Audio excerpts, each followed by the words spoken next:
गौरी पुत्र गणेश भगवान की जय। जय श्री कृष्णा, राधे राधे। प्रिय श्रोतागणों, आज हम सब जया एकादशी की कथा को श्रवण करेंगे। हिंदू धर्म में एकादशी का व्रत महत्वपूर्ण स्थान रखता है। प्रत्येक वर्ष 24 एकादशियाँ होती हैं। जब अधिक मास या मल मास आता है तो इनकी संख्या बढ़कर 26 हो जाती है। जया एकादशी के विषय में जो कथा प्रचलित है उसके अनुसार धर्मराज युधिष्ठिर भगवान श्री कृष्ण से निवेदन करते हैं कि माघ मास शुक्ल पक्ष एकादशी को किनकी पूजा करनी चाहिए तथा इस एकादशी का क्या महात्म्य है। श्री कृष्ण कहते हैं, माघ मास शुक्ल पक्ष की एकादशी को जया एकादशी कहते हैं। यह एकादशी बहुत ही पुण्यदायी है। इस एकादशी का व्रत करने से व्यक्ति नीच योनि जैसे भूत प्रेत पिशाच की योनि से मुक्त हो जाता है। प्रिय भक्तजनों, तो आइए अब कथा को विस्तार से श्रवण करते हैं। कथा को श्रवण करने से पहले मैं आप सबसे निवेदन करती हूँ कि कृपया चैनल को जरूर सब्सक्राइब कर लें, वीडियो को लाइक भी कर लें। इसमें आपका केवल 1 या 2 सेकंड का समय लगता होगा, लेकिन मेरा बहुत ही ज़्यादा मनोबल बढ़ता है। तो चलिए कथा को आरंभ करते हैं। गांडीवधारी अर्जुन ने कहा, हे भगवान, अब आप कृपया कर मुझे माघ मास के शुक्ल पक्ष की एकादशी के संबंध में विस्तार पूर्वक बताएं।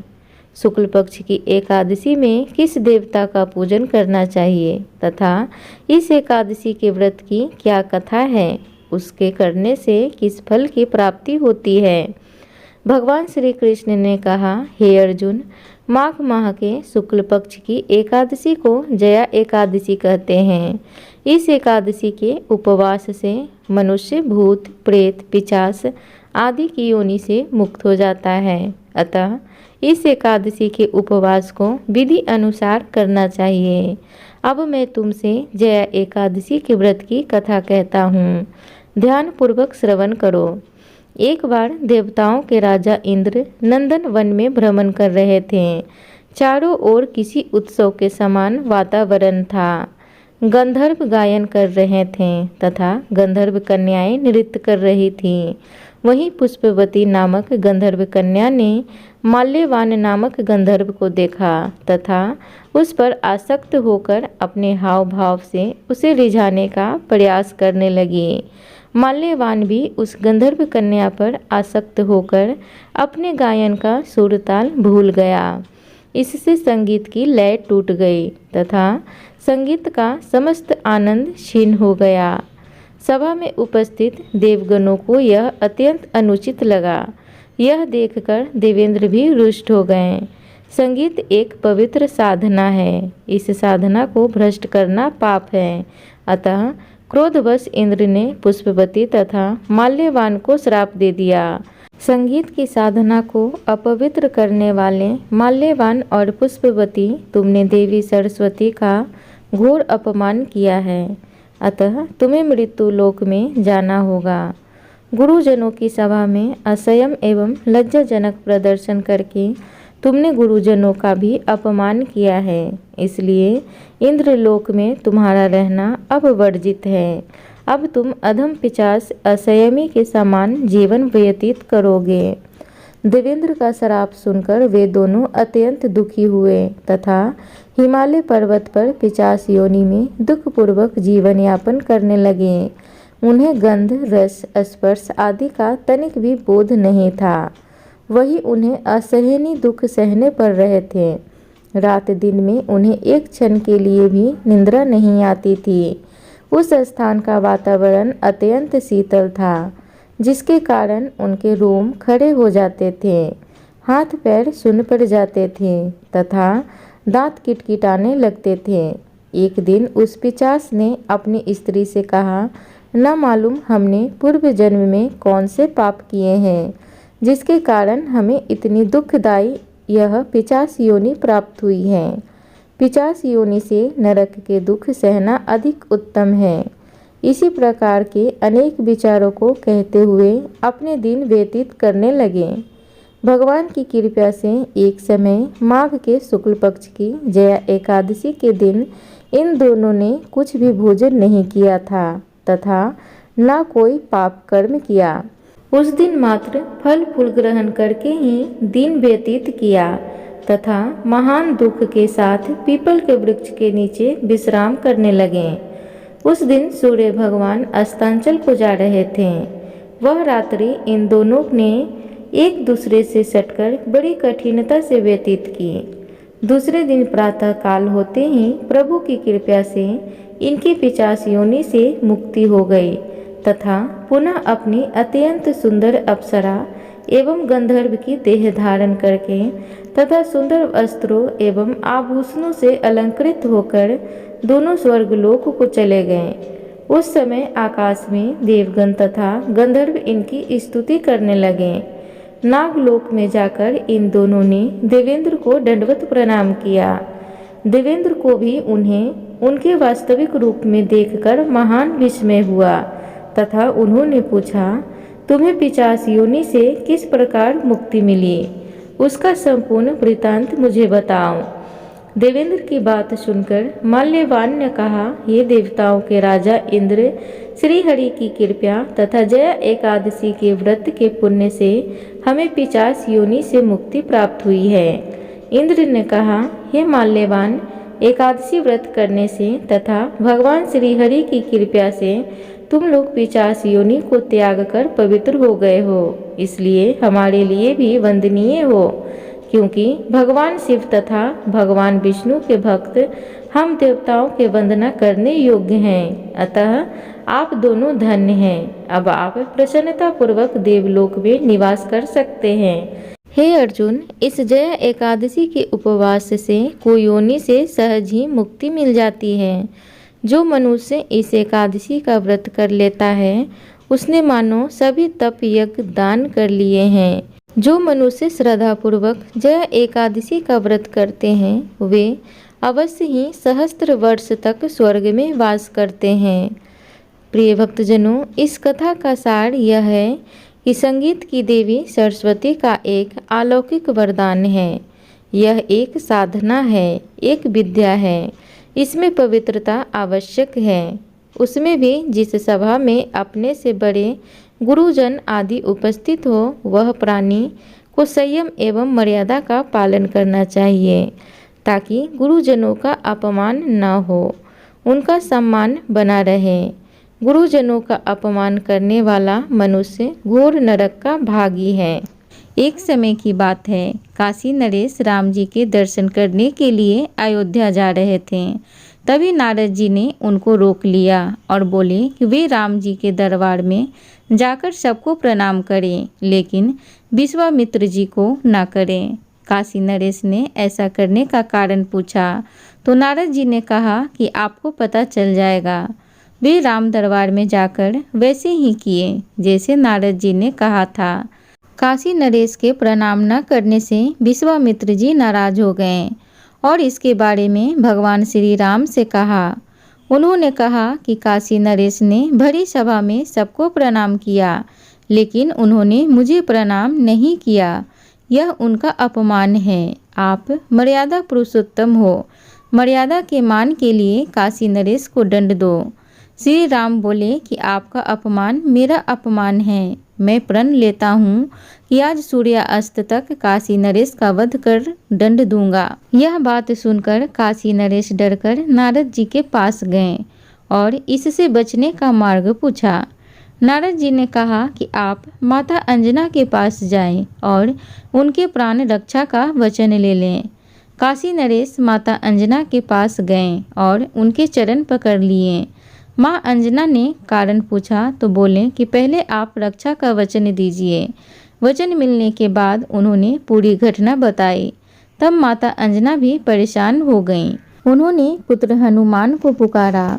माता की पुकार पर हनुमान जी प्रकट हो गए।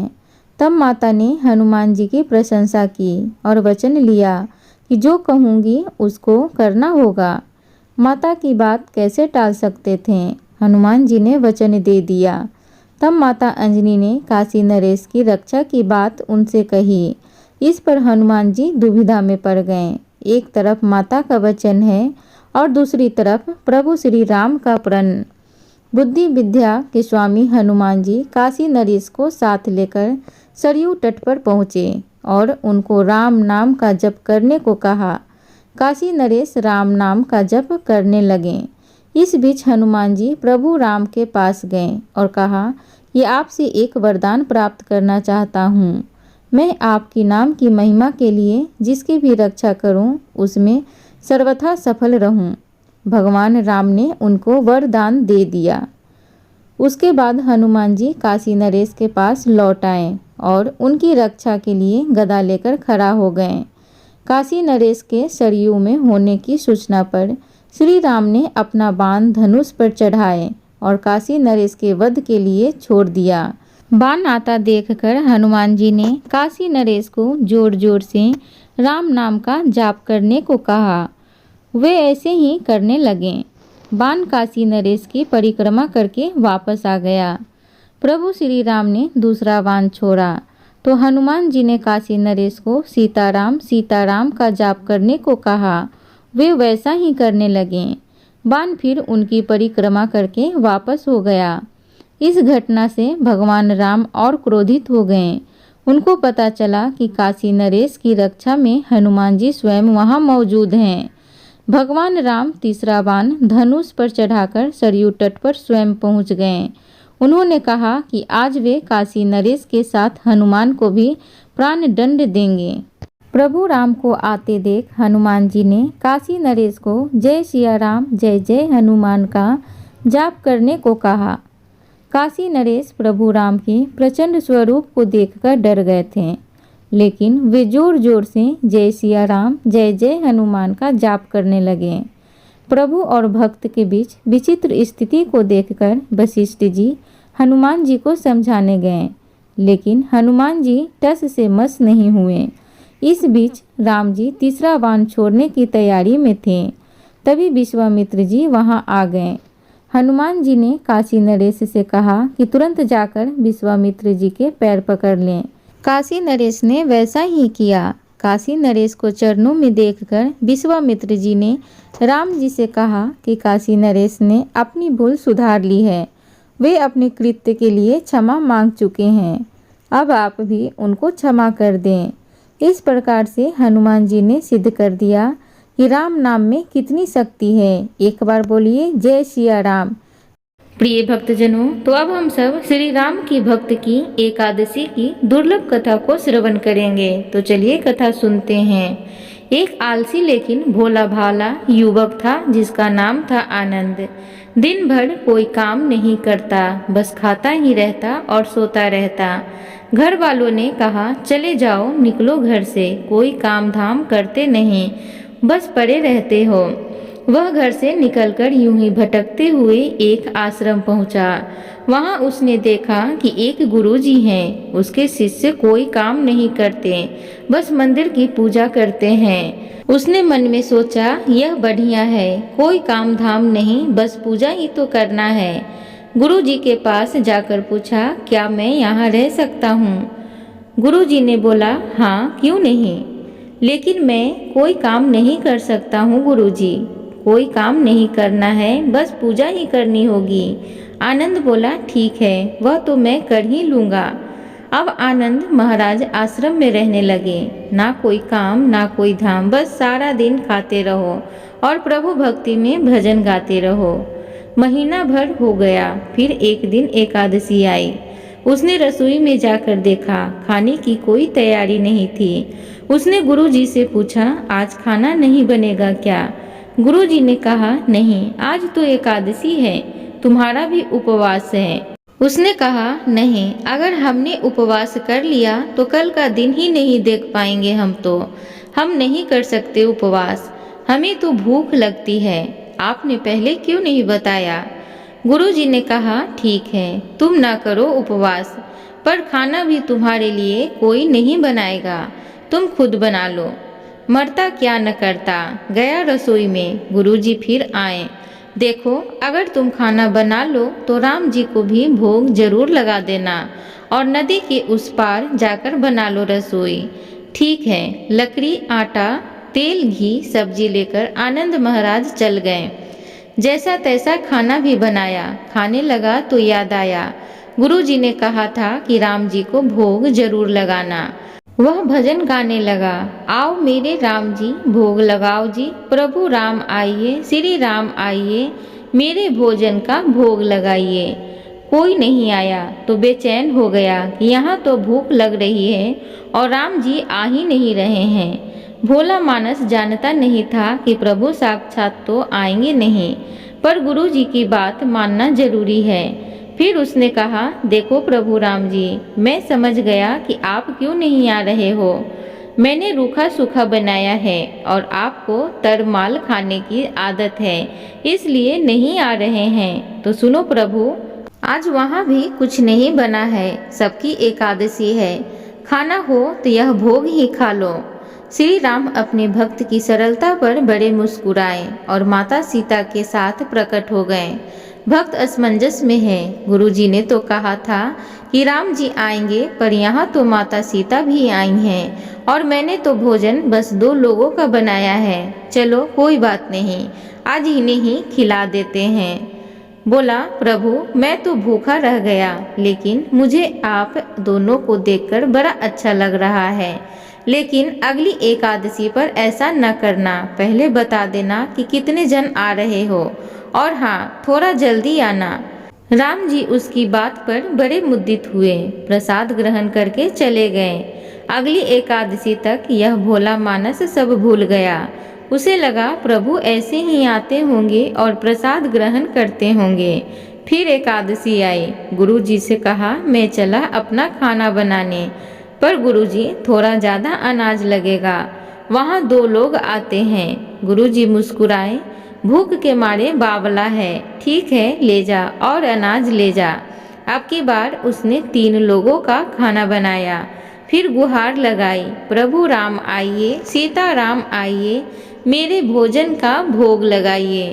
प्रभु की महिमा भी बड़ी निराली है। भक्त के साथ कौतुक करने में उन्हें बड़ा मजा आता है। इस बार वे अपने भाई लक्ष्मण, भरत, शत्रुघ्न और हनुमान जी को लेकर आ गए। भक्त को ये देखकर चक्कर आ गया। यह क्या हुआ, एक का भोजन बनाया तो 2 आ गए, आज 2 का खाना ज्यादा बनाया तो पूरा खानदान ही आ गया है। लगता है आज भी भूखा ही रहना पड़ेगा। सबको भोजन लगाया और बैठे बैठे देखता रहा। अनजाने ही उसकी भी एकादशी की व्रत हो गई।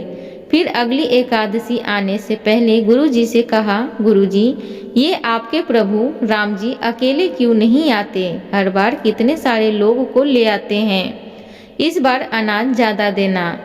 गुरुजी को लगा कहीं यह अनाज बेचता तो नहीं है, देखना पड़ेगा।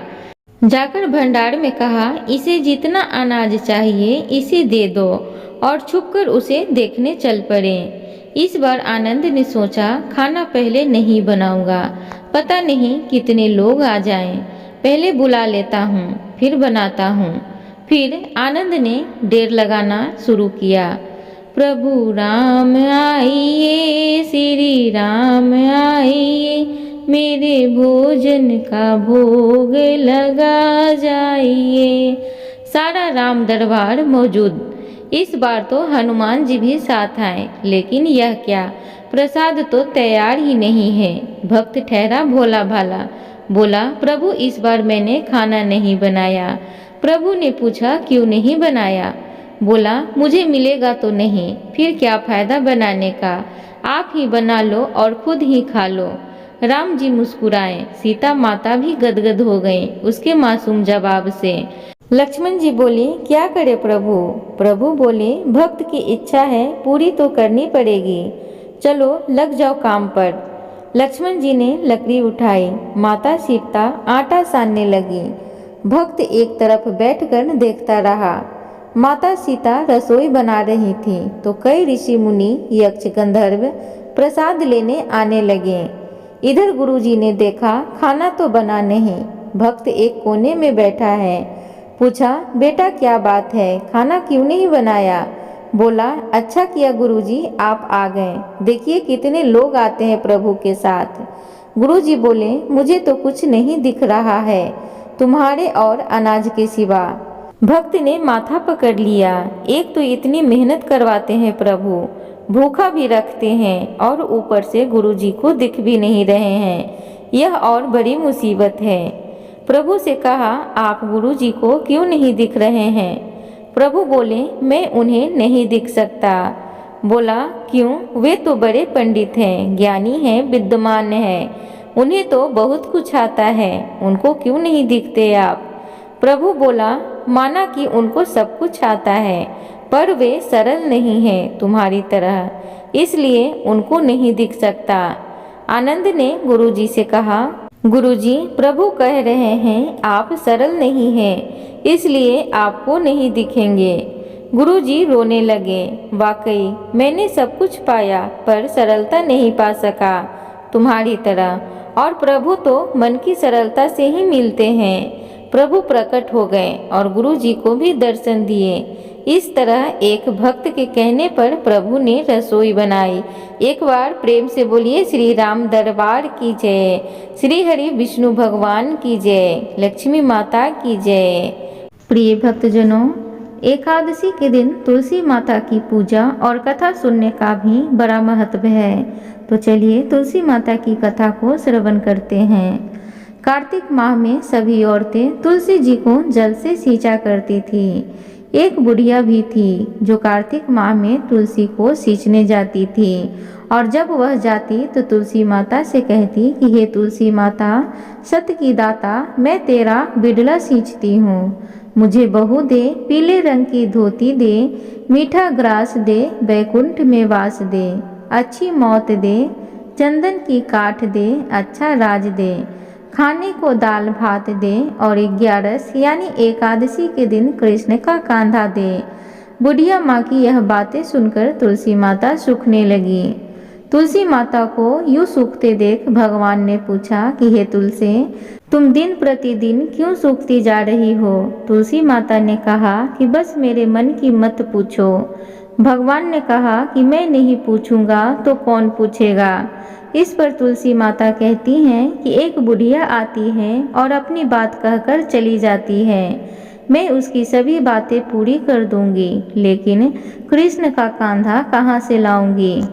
भगवान श्री कृष्ण बोले कि वह मरेगी तो अपने आप ही कांधा देने आऊँगा, तुम बुढ़िया माई से यह बात कह देना। इसके बाद बुढ़िया माई मर गई। बुढ़िया के मरने पर सारा गांव इकट्ठा हो गया और उसका अंतिम संस्कार आने पर उसे उठाने लगे, लेकिन वह बहुत भारी हो गई, जिससे उसकी अर्थी टस से मस नहीं हुई।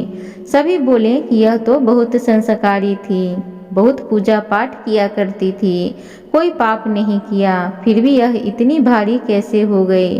बूढ़े ब्राह्मण के भेष में भगवान आए और कहने लगे कि यह भीड़ कैसी है? तब गांव वाले बोले कि एक बुढ़िया माई मर गई है और वह इतनी पापी थी कि उसकी अर्थी नहीं उठ रही है, बहुत भारी हो गई है। भगवान बोले कि मुझे इसके कान में कुछ कहने दो, फिर यह उठ जाएगी।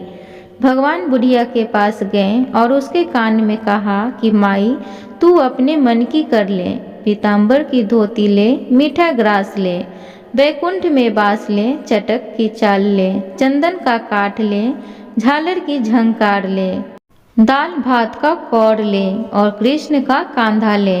भगवान की सभी बातें सुनकर बुढ़िया माई हल्की हो गई। भगवान अपने कंधे पर उसे ले गए।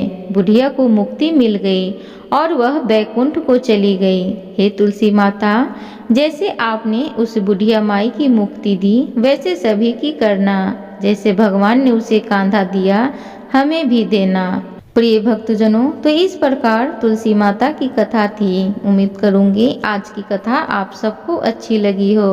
तो कृपया चैनल को सब्सक्राइब करें, वीडियो को लाइक करें, कमेंट बॉक्स में ओम नमो भगवते वासुदेवाय जरूर लिखें।